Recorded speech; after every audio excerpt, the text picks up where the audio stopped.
Bolstered by a history-making 8-vote win in Iowa, Mitt Romney working the state of New Hampshire Wednesday, picking up an endorsement from Senator John McCain.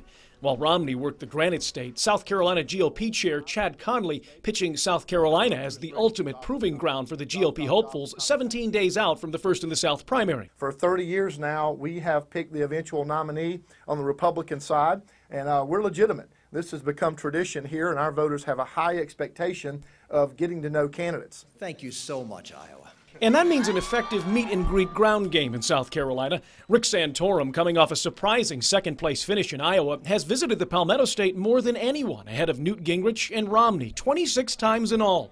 The state's smaller size and less expensive airtime for ads, making for what Connelly calls a wide-open race. Any candidate can come to South Carolina and be competitive here.